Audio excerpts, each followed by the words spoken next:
ดวงชะตาลัตนาราศีพิจิก4การสูญเสียเมื่อคุณเลิกกลัวชะตาจะพลิกครั้งใหญ่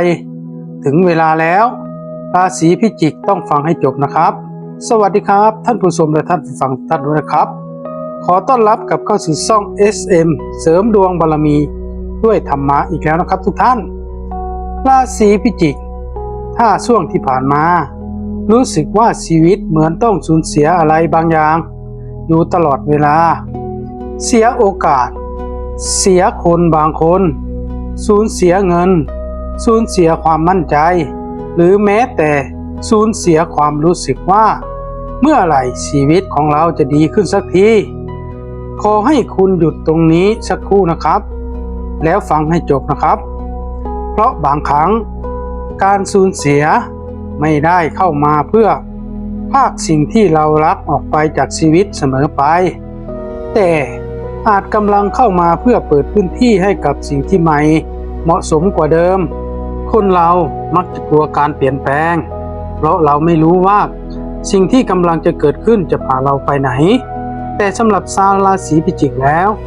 การเปลี่ยนแปลงอาจเป็นบทเรียนสำคัญของชีวิตเพราะคุณเป็นคนที่ผ่านเรื่องหนักๆได้มากกว่าที่คนอื่นมองเห็น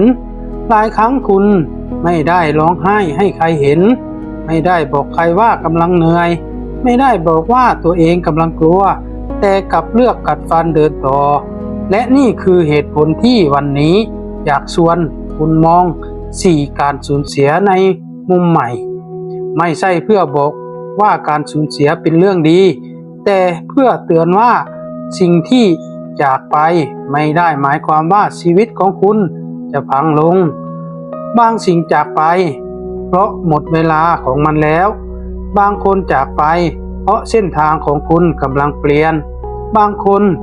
โอกาสหลุดมือเพราะอาจมีประตูอีกบานรออยู่และบางครั้งสิ่งที่คุณต้องสูญเสียที่สุดคือความกลัวของตัวเองชาวราศีพิจิกถ้าคุณกำลังสู้มานานอย่าเพิ่งตัดสินชีวิตของตัวเองจากวันที่เหนื่อยที่สุดเพราะเรื่องราวของคุณยังไม่จบนะครับนี่เป็นเพียงคำทำนายโปรดใช้วิจารณญาณในการรับชมและรับฟังด้วยนะครับวันนี้อาจารย์จะมาพูดให้ฟังไม่ได้พูดให้เชื่อถ้าหากข้อไหนตรงกับชีวิตของคุณได้โปรดฟังให้จบนะครับข้อที่1การสูญเสียคนบางคนเพื่อให้คุณกลับมายืนด้วยตัวเองการสูญเสียที่เจ็บที่สุดอย่างหนึ่งคือการสูญเสียคนที่เคยคิดว่าจะอยู่กับเราไปนานๆบางคนเคยบอกว่าจะไม่ทิ้งกันบางคนเคยอยู่ข้างเราในวันที่ทุกอย่างยังไม่มีอะไรบางคนเคยเป็นกำลังใจบางคนเคยเป็นทั้งเพื่อนทั้งคู่ชีวิตทั้งคนที่เราไว้ใจแต่วันหนึ่งกลับกลายเป็นคนแปลกหน้าสำหรับชาวราศีพิจิกเรื่องแบบนี้มักกระทบใจอย่างลึกซึ้ง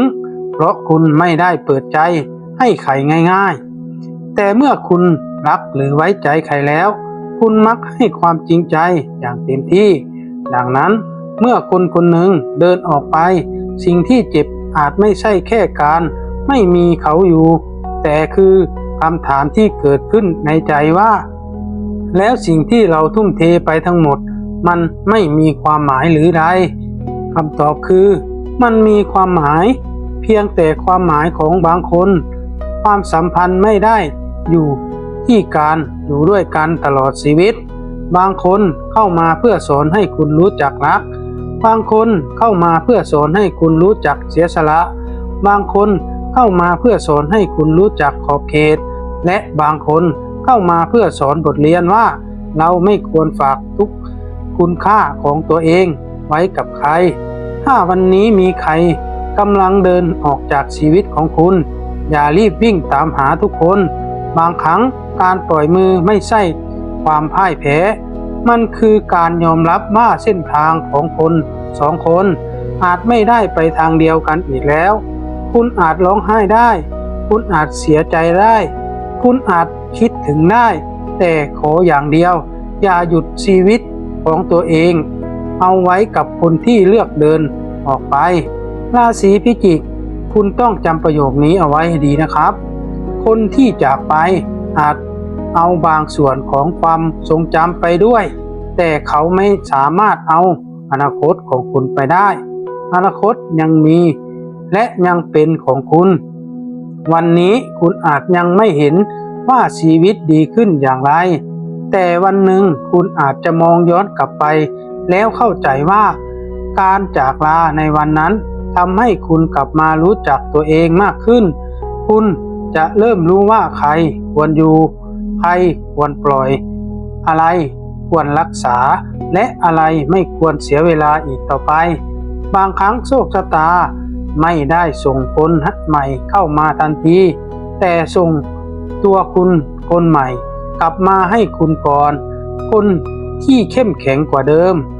นิ่งกว่าเดิมรู้จักคุณค่าของตัวเองมากขึ้นกว่าเดิมและเมื่อคุณกลับมายืนได้ด้วยตัวเองวันนั้นคุณจะไม่กลัวการสูญเสียอีกต่อไปข้อที่2การสูญเสียโอกาสเพราะโอกาสบางอย่างไม่ได้ถูกสร้างมาเพื่อคุณชาวราศีพิจิกหลายคนอาจเคยเจอสถานการณ์ที่คิดว่าถ้าเราได้โอกาสนั้นชีวิตคงดีไปแล้วอาจเป็นงานที่พลาดธุรกิจที่ไม่ได้เริ่มเงินก้อนที่ไม่ได้มาตำแหน่งที่ไม่ได้รับการลงทุนที่ไม่เป็นอย่างที่หวังหรือโอกาสบางอย่างที่ดูเหมือนกำลังจะเป็นของคุณแต่สุดท้ายกลับมาหลุดมือช่วงแรกมันเจ็บเพราะคุณมองเห็นภาพอนาคตเอาไว้แล้วคุณคิดว่าถ้าได้งานนี้จะมีเงินเพิ่มถ้าธุรกิจนี้สำเร็จจะปลดหนี้ได้ถ้าคนนี้ช่วยเหลือชีวิตคงง่ายขึ้นถ้าสิ่งนี้เกิดขึ้นทุกอย่างคงเปลี่ยนแต่เมื่อมันไม่เกิดขึ้นคุณจึงรู้สึกเหมือนชีวิตปิดประตูใส่หน้าอย่าเพิ่งคิดว่าอย่างนั้นเพราะประตูที่ปิดไม่ได้แปลว่าทางเดินจบบางครั้งมันแปลว่าคุณต้องเปลี่ยนเส้นทางคนเรามักเสียใจเพราะคิดว่าโอกาสมีเพียงครั้งเดียวแต่ความจริงคือในชีวิตหนึ่งของคนเรามีโอกาสเกิดขึ้นมากกว่าที่เรามองเห็นเพียงแต่โอกาสใหม่มักไม่ได้หน้าตาเหมือนโอกาสเดิมมันอาจพามาในรูปแบบของงานเล็กๆลูกค้าคนหนึ่งคนรู้จักใหม่ไอเดียเล็กๆอาชีพเสริมการเริ่มต้นใหม่หรือความกล้าที่จะเกิดขึ้นหลังจากความผิดหวังราศีพิจิกอย่าใช้โอกาสที่พลาดไปเป็นหลักฐานว่าคุณไม่มีโชคใช่มันเป็นข้อมูลถามตัวเองว่าฉันเรียนรู้อะไรจากเรื่องนี้ถ้าคุณตอบคำถามนี้ได้การสูญเสียโอกาสครั้งนั้นจะไม่สูญเปล่าเพราะมันกลายเป็นประสบการณ์และประสบการณ์จะกลายเป็นภูมิคุ้มกันคุณตัดสินใจรอบคอบมากขึ้นมองคนออกมากขึ้นรู้จักบริหารเงินมากขึ้นรู้จักวางแผนมากขึ้นและที่สำคัญคุณจะรู้ว่าความสำเร็จไม่ได้เกิดจากโอกาสเพียงอย่างเดียวมันเกิดจากการที่เราไม่หยุดหลังจากพลาดโอกาสคนที่ประสบความสำเร็จจำนวนมากไม่ได้ชนะเพราะไม่เคยแพ้แต่พวกเขาชนะเพราะแพ้แล้วกลับมาใหม่ดังนั้นถ้าราศีพิจิกคนไหนกำลังรู้สึกว่าฉันพยายามมาตั้งแต่นานแต่ยังไม่ได้อะไรเลยขอให้คุณอย่าเพิ่งพูดว่าไม่ได้อะไรเลยลองนับใหม่คุณมีประสบการณ์คุณมีบทเรียนคุณมีความอดทนคุณรู้จักตัวเองมากขึ้นคุณรู้ว่าอะไรไม่เหมาะสมกับคุณและคุณมีลมหายใจที่จะเริ่มใหม่ทั้งหมดนี้คือทุนชีวิตบางครั้งสิ่งที่เราเรียกว่าเสียโอกาสอาจเป็นเพียงการเลื่อนเวลาให้เราไปพบโอกาสที่เหมาะสมกว่าเดิมเพราะชีวิตไม่ได้ให้ทุกอย่างตามเวลาที่เราต้องการแต่เราสามารถทำให้เวลาที่มีอยู่มีความหมายได้ข้อที่3การสูญเสียเงินหรือความมั่นคงเพื่อสร้างตัวคุณที่แข็งแรงกว่าเดิมสำหรับหลายคนการสูญเสียเงินคือความกลัวอันดับต้นๆและสำหรับชาวราศีพิจิกเมื่อคุณทำงานหนักมานานคุณอาจรู้สึกว่ากว่าจะหาเงินมาได้แต่ละบาททำไมมันถึงหายไปง่ายเหลือเกิน บางช่วงอาจมีค่าใช้จ่ายกระทันหันมีภาระครอบครัวธุรกิจสะดุดรายได้ไม่แน่นอนหรือมีเรื่องที่ทำให้ต้องเริ่มต้นจัดการเงินใหม่สิ่งเหล่านี้ทำให้ใจคนสั่นได้แต่จำเอาไว้อย่างหนึ่งว่าเงินที่หายไปไม่ได้หมายความว่าความสามารถในการหาเงินของคุณหายไปด้วยคุณต้องแยกสองสิ่งที่นี้ออกจากกันได้เงินคือสิ่งที่เปลี่ยนแปลงได้แต่ทักษะในการสร้างเงินคือสิ่งที่สร้างใหม่ได้หากวันนี้คุณเสียเงินคุณยังสามารถเรียนรู้หากวันนี้คุณทำธุรกิจล้มคุณยังสามารถสร้างใหม่หากวันนี้รายได้ลดคุณยังสามารถหาทางเพิ่มรายได้หากวันนี้คุณมีหนี้คุณยังสามารถวางแผนจัดการมันทีละขั้นอย่าปล่อยให้ตัวเลขบัญชีเป็นตัวตัดสินคุณค่าของตัวเองคุณไม่ได้ไร้ค่าเพราะวันนี้เงินน้อยคุณไม่ได้ล้มเหลวเพราะวันนี้ยังมีหนี้และคุณไม่ได้หมดอนาคตเพียงเพราะเส้นทางการเงินของคุณเคยผิดพลาดสิ่งสำคัญคือจากวันนี้ไปคุณจะจัดการมันอย่างไรราศีพิจิกเป็นคนที่มีพลังในการเริ่มต้นใหม่ได้ดีเมื่อคุณตัดสินใจจริงๆดังนั้นถ้าเคยใช้เงินผิดพลาดก็เรียนรู้ถ้าเคยเชื่อใจคนผิดก็เรียนรู้ถ้าเคยลงทุนผิดก็เรียนรู้ถ้าเคยตัดสินใจเร็วเกินไปก็เรียนรู้อย่าเอาความผิดพลาดมาเฆี่ยนตีตัวเองทุกวันให้มันกลายเป็นครูและจากวันนี้ให้เริ่มต้นทีละเล็กทีละน้อยลดสิ่งที่ไม่จำเป็นจัดระบบรายรับรายจ่ายสร้างเงินสำรองเพิ่มทักษะมองหารายได้ทางใหม่และอย่าหยุดพัฒนาตัวเองไม่ต้องรวยในวันเดียวพอเพียงวันนี้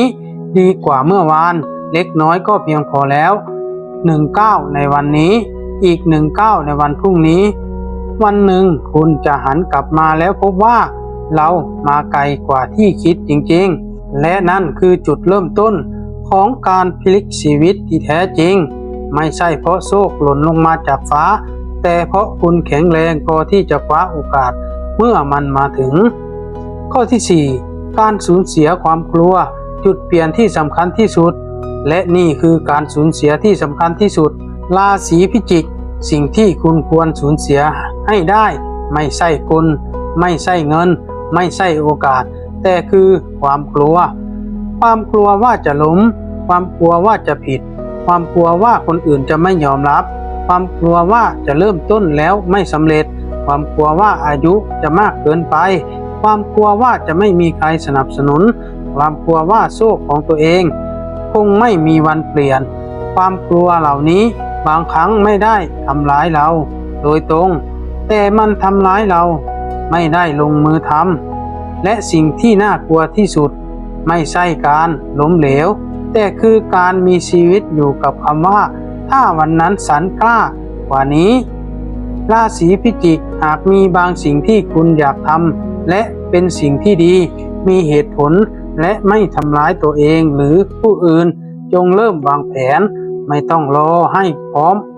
100% เพราะความพร้อมบางครั้งเกิดขึ้นหลังจากเราเริ่มเดินคุณอาจยังกลัวแต่เดินได้คุณอาจยังไม่มั่นใจ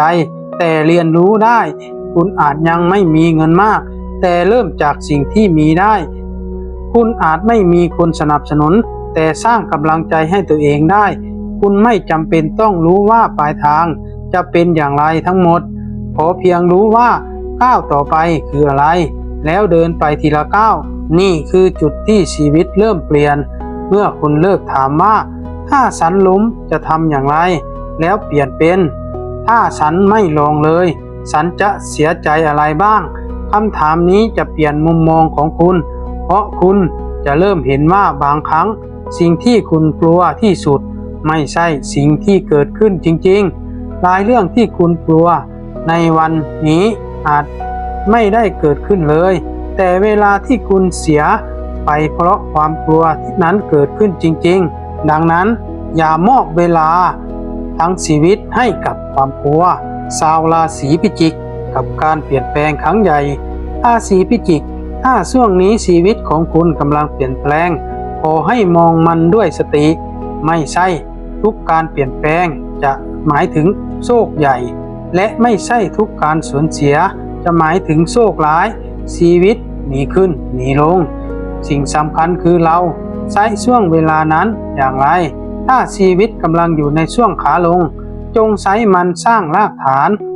ถ้าชีวิตกำลังอยู่ขาขึ้นจงใช้มันสร้างความมั่นคงถ้ามีโอกาสเข้ามา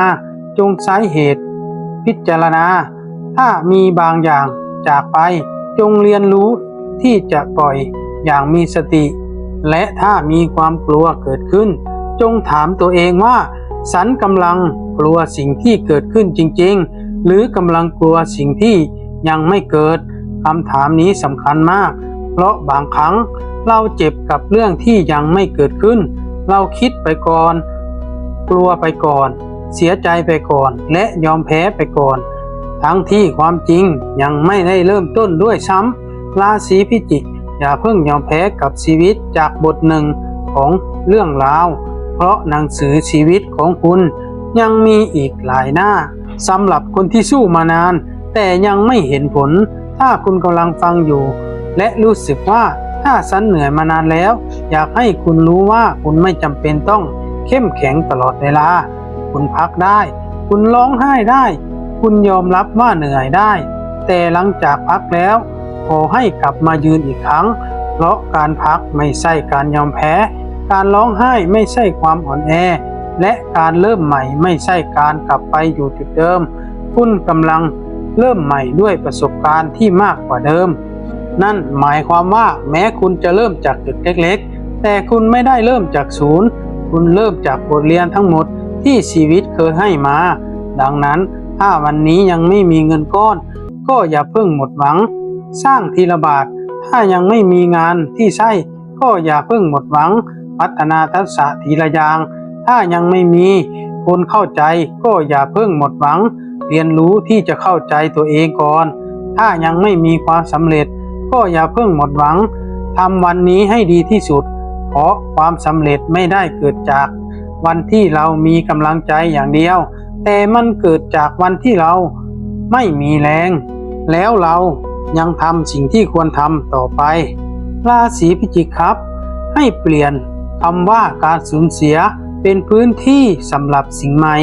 ลองมองชีวิตเหมือนบ้านหลังหนึ่งถ้าบ้านเต็มไปด้วยของเก่าทั้งหมดคุณจะไม่มีพื้นที่สำหรับของใหม่ชีวิตก็เหมือนกันบางครั้งเราต้องปล่อยความสัมพันธ์บางอย่าง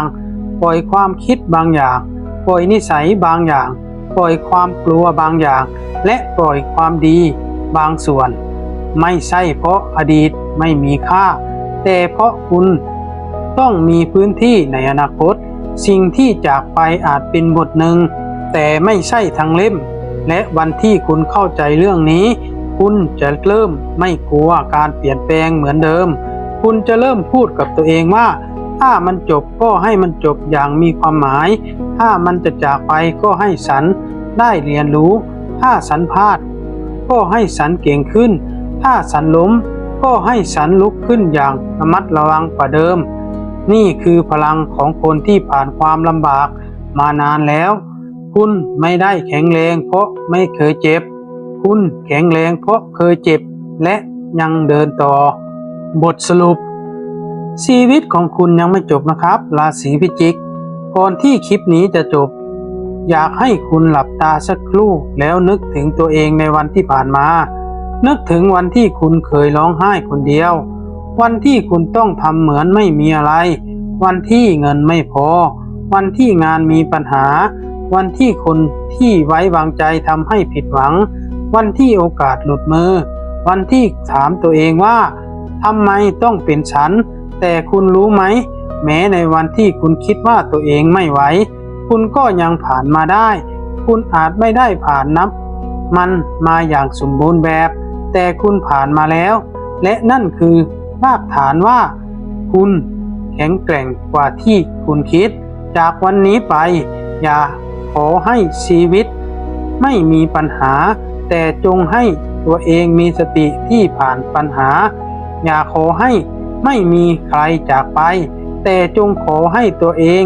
รักคนอื่นโดยไม่ลืมตัวเอง อย่าขอให้ไม่เคยล้มเหลวแต่จงสร้างตัวและหัวใจให้ลุกขึ้นได้ทุกครั้งที่ล้มและอย่าขอให้ตัวเองต้องกลัวแต่จงฝึกตัวเองให้เดินไปต่อแม้ยังมีความกลัวอยู่ราศีพิจิกสิ่งที่เสียไปไม่ได้กำหนดสิ่งที่จะได้รับมาในอนาคตอดีตของคุณไม่ใช่คำพิพากษาความผิดพลาดไม่ใช่ตัวตนของคุณวันที่ล้มไม่ใช่วันสุดท้ายและความเหนื่อยในวันนี้ไม่ได้หมายความว่าคุณจะเหนื่อยไปตลอดชีวิตถ้าคุณกำลังสู้มานานขอให้คุณสู้อย่างมีสติถ้าคุณกำลังเริ่มต้นใหม่ขอให้เริ่มต้นอย่างมีแผนถ้าคุณกำลังรอโอกาสขอให้เตรียมตัวให้พร้อมเพราะวันที่โอกาสมาถึงคุณจะได้ไม่ต้องถามตัวเองว่าฉันพร้อมหรือยังคุณจะตอบได้ทันทีว่าฉันผ่านมาแล้วพอแล้วและครั้งนี้ฉันพร้อมแล้วจำเอาไว้คุณไม่จำเป็นต้องชนะทุกวันบางวันแค่ไม่ยอมแพ้ก็ถือว่าชนะแล้วและบางทีจุดเปลี่ยนของชีวิตไม่ได้เริ่มต้นจากวันที่ทุกอย่างพร้อมมันเริ่มจากวันที่คนคนหนึ่งพูดกับตัวเองว่าพอแล้วกับการล้มเหลวและการกลัวฉันจะกลับมาสร้างชีวิตของตัวเองอีกครั้งราศีพิจิกถ้าคุณยังมีความฝันอยู่อย่าทิ้งมันถ้าคุณยังมีคนที่คุณรักอย่าลืมบอกเขาถ้าคุณยังมีปัญหาและเป้าหมายอย่าหยุดเดินและถ้าคุณยังเหนื่อยพักได้แต่อย่ายอมแพ้เพราะบางทีสิ่งที่คุณกำลังรออาจไม่ใช่ปาฏิหาริย์จากที่ไหนแต่อาจเป็นคุณคนใหม่ที่กำลังเกิดขึ้นจากบททดสอบที่ผ่านมาขอให้การสูญเสียครั้งเก่ากลายเป็นบทเรียนขอให้ความผิดหวังกลายเป็นพลังขอให้ความกลัวกลายเป็นความกล้าและขอให้ความก้าวที่คุณกำลังเดินอยู่พาคุณเข้าใกล้ชีวิตที่มั่นคงและมีความหมายมากขึ้นราศีพิจิกชีวิตไม่ได้กำหนดลงโทษคุณบางช่วงชีวิตกำลังสอนให้คุณแข็งแรงพอที่สำหรับสิ่งที่ใหญ่กว่าเดิมเดินต่อไปช้าได้พักได้ร้องไห้ได้แต่อย่าหันหลังให้กับอนาคตของตัวเองเพราะเรื่องราวของคุณยังไม่จบนะครับและบางทีบทที่ดีที่สุดของชีวิตของคุณกำลังจะเริ่มต้นขึ้นหลังจากวันที่คุณตัดสินใจว่าฉันจะไม่กลัวชะตาอีกต่อไปฉันจะเป็นคนกำหนดก้าวต่อไปของตัวเองเป็นยังไงบ้างครับทุกท่านถ้าหากฟังมาถึงตรงนี้แล้วได้โปรดทุกท่านช่วยกดไลค์กด Subscribe เพื่อเป็นกำลังใจให้ผมด้วยนะครับพรใดอันประเสริฐจงเกิดแก่ท่านผู้ฟังทุกท่านด้วยนะครับสิ่งใดที่ท่านปรารถนาขอให้ได้มาดั่งใจหวังด้วยเถิดสาธุสาธุสาธุสู้ต่อไปขยันต่อไปแล้วความสำเร็จจะมาหาเราเองสำหรับคลิปนี้ขอจบเพียงเท่านี้นะครับขอขอบคุณครับ